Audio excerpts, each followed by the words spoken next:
बाजमात नमाज में सफ़ों के दरमियान बच्चों को खड़ा करने का क्या हुक्म है।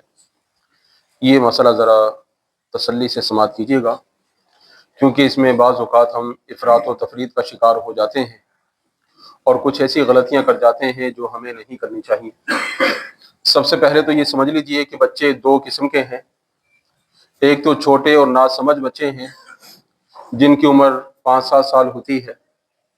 उनके बारे में हदीस पाक में रसूल अकरम सल्लल्लाहु ताला अलैहि वसल्लम ने ये इरशाद फरमा दिया कि मस्जिदों को छोटे बच्चों से महफूज रखो। तो ऐसे बच्चे कि जो मस्जिद में आए, शरारतें करें, सफ़ों के दरमियान घूमें, उन्हें ना मस्जिद के आदाब का मालूम हो, ना नमाज के आदाब का मालूम हो, तो ऐसे बच्चों को तो मस्जिद में लाना ही नहीं चाहिए। वो घर में अपनी वालदा के साथ, दादी के साथ, बहनों के साथ नमाज पढ़ा करें। और दूसरी किस्म उन बच्चों की है जो समझदार हैं, 8-10 साल के बच्चे, 12 साल के बच्चे जो अभी बालिग नहीं हुए, तो ये बच्चे, इनको मस्जिद में लाया जाएगा। ये मस्जिद में नमाज में हाजिर हों।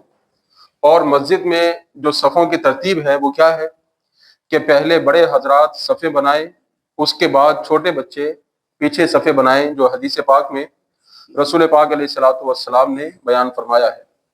और एक हदीस में नबी अकरम सल्लल्लाहु ताला अलैहि वसल्लम ने यह भी इरशाद फरमाया कि मेरे करीब समझदार और बालिग लोग खड़े हुआ करें।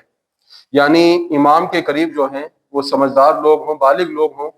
बच्चे जो 8-10 साल के हैं, 12 साल के हैं, वो इमाम के करीब ना हो तो ये बेहतर है। अब ये मसला तो आप समझ गए कि छोटे बच्चों की सब पीछे होनी चाहिए। ये कब है? बच्चों के नमाज शुरू करने से पहले। अगर एक आध बच्चा है वो सफ़ में खड़ा हो जाए, एक बच्चा, दो बच्चे हैं वो सफ़ों के दरमियान खड़े हो गए, तो इसमें कोई कबाहत नहीं है। उनको खड़ा रहने दिया जाएगा, उनको पीछे नहीं किया जाएगा। और अगर बच्चों ने नियत बांध ली, नमाज शुरू कर दी, तो अब आप उन्हें पीछे नहीं कर सकते। अब जहां उन्होंने नियत बांध ली है वहीं वो अपनी नमाज मुकम्मल करेंगे। तो बाज़ औक़ात ऐसा होता है कि बड़े हजरात छोटे बच्चे को देखते हैं जिसकी 8-10 साल उम्र होती है, उसको पकड़ते हैं और सब के किनारे पर ले जाते हैं या पीछे कर देते हैं।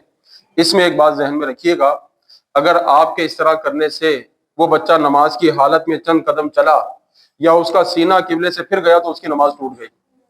वो ये समझ रहा है कि मैं नमाज में हूँ और आपके अमल की वजह से उसकी नमाज टूट गई, तो उसकी नमाज फासिद होने की जिम्मेदार आप होंगे। तो लिहाजा बच्चे को अगर पीछे करना है तो नमाज शुरू करने से पहले प्यार से उसे समझाएं और उसे एक तरफ खड़ा कर दें। और इसमें सबसे बेहतर जो सूरत है वो ये है कि जो बड़े हजरात अपने साथ समझदार बच्चों को मस्जिद में लेकर आते हैं, वो खुद पहले ही सफ़ों के किनारों पर खड़े हो जाएं, ताकि बच्चे बीच में ना आए, दरमियान में ना आए, वो किनारों पर ही बच्चों को नमाज पढ़ाएं। इससे बच्चों के अंदर शौक भी पैदा होगा नमाज का, और वो एक तरफ कोने में खड़े होकर नमाज पढ़ेंगे तो इसमें किसी किस्म की कोई कबाहत भी नहीं होगी। जैसा कि हमारे यहाँ एक नमाजी है, वो जब भी आते हैं अपने बच्चों को लेकर आते हैं, पहली सफ में नमाज अदा करते हैं, लेकिन वो एक तरफ होकर नमाज अदा करते हैं, बच्चों को भी अपने साथ पढ़ाते हैं। तो इस तरह समझदार बच्चों को जरूर लेकर आए मस्जिद में, लेकिन कोशिश ये करें कि एक तरफ हो जाए उनके साथ, आप खुद उनके साथ नमाज पढ़ें, ताकि बड़े हजरात जो है वो सफ़े मुकम्मल करके नमाज अदा करें। तो बच्चों के हवाले से इस तरफ खास तवज्जो दीजिएगा कि जो लोग बच्चों की नीयत बंदी होने के बावजूद वो नमाज में होते हैं, उनको एकदम पकड़ते पीछे कर देते हैं, ये इंतहाई गलत तरीका है।